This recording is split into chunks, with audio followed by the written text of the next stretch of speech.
Hello,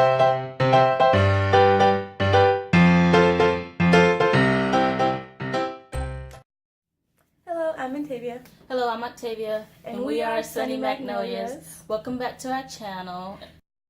Today we're going to be talking about the favorite books that we brought back to college with us. And some of you may be wondering that our background looks a little bit different, and it is because we are back at school and we are starting our senior year. So we're very excited about that. Yes. So we thought we'd do a video on our beautiful bookshelf in the back. Scoot over. There we go. Yes, nice. Awesomeness. And so we're going to be picking out our favorite books, the ones that we love and cherish the most. Or growing to love even more than the ones we have loved, if that makes sense. Yes. So let's get started. You can go first. I'm gonna pick my favorite book ever. Gone with the Wind. This is a very bad copy, but this is my favorite book of all time because there's Scarlett, and then there's Rhett Butler, and then there's the horrendous Ashley, who just should not be spoken of. But yeah, this is my favorite book. My first favorite book. And my favorite book, I was not going to do this until I just remembered that this is my favorite book, is Virtuous Woman by Gilbert Morris. It is a Christian book focused on this girl who was taken from her birth mother at birth and then years later finds out that she's part of this prestigious family and having to go through dealing with the family that she had before she was taken away and how she was grown up and how those two circumstances were very, very different.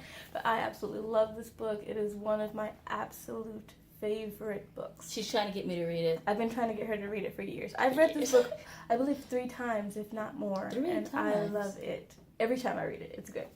Okay. Let's go with this, baby.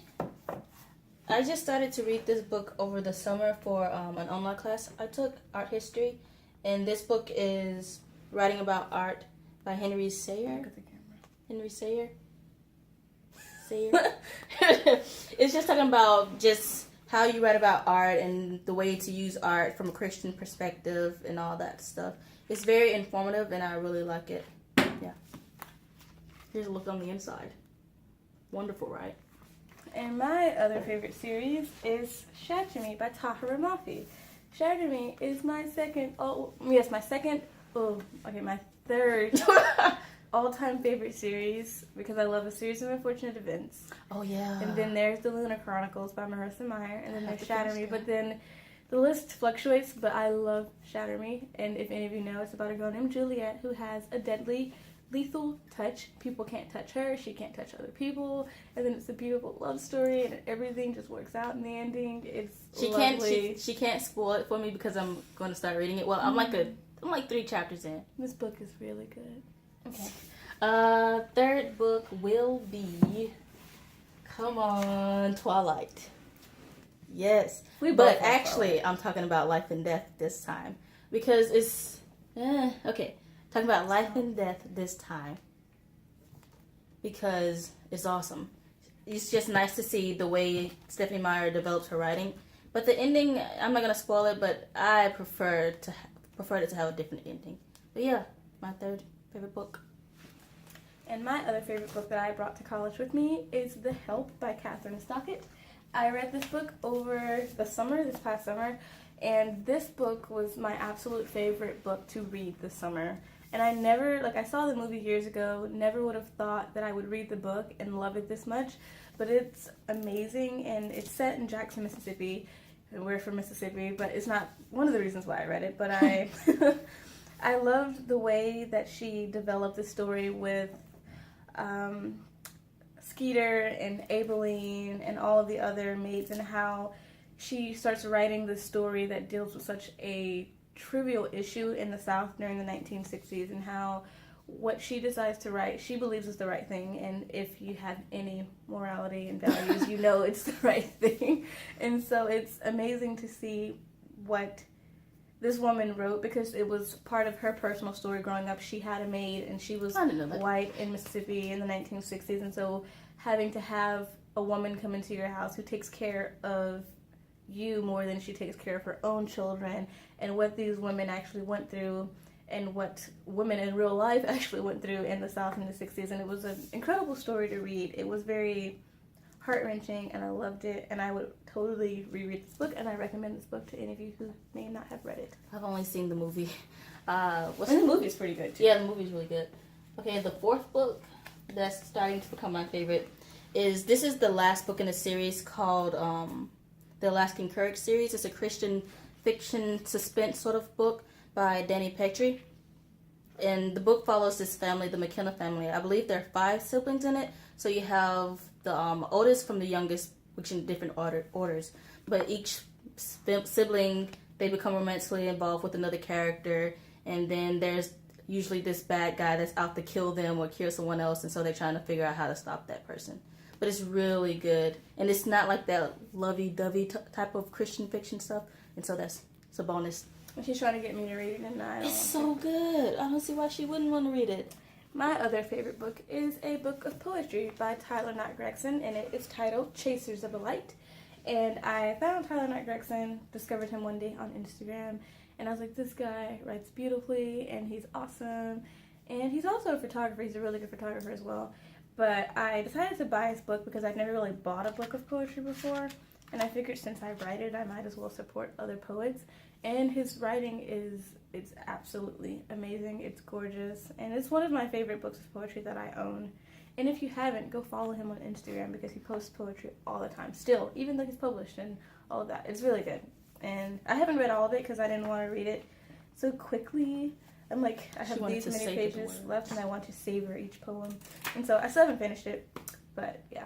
Was it Rainbow in the Cloud, the Wisdom and Spirit of Maya Angelou? It's just, So did you read that? Yeah.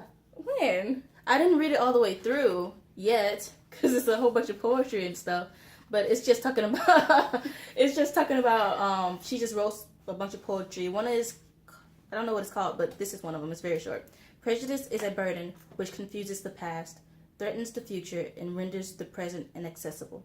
It's really good.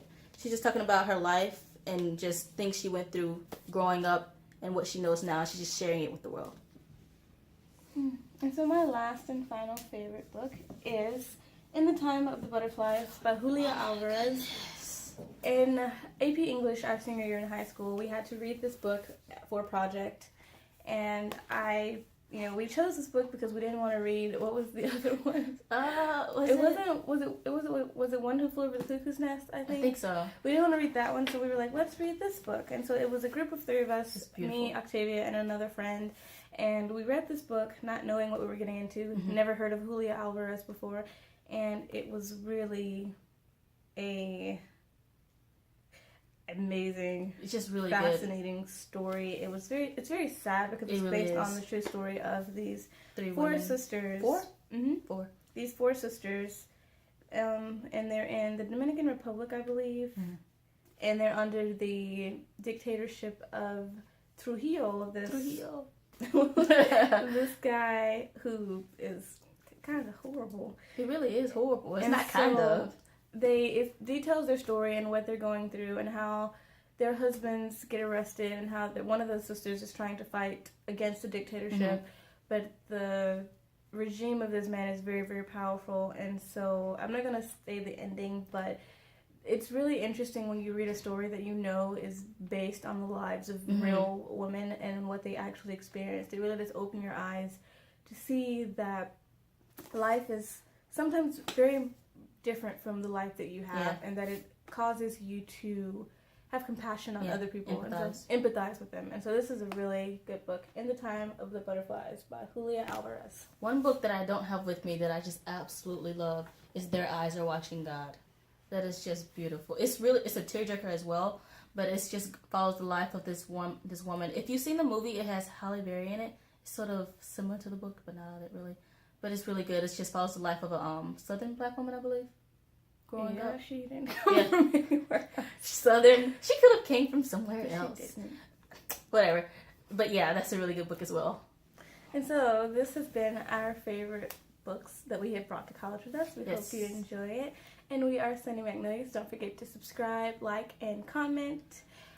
So, and let us know what other books you also enjoy put it in the comment And below. if you're in college, what books have you brought to college Yes. with you? And all of those great things. And we will see you guys in our next video. See ya. Sunshines and smiles, people. Bye. Bye.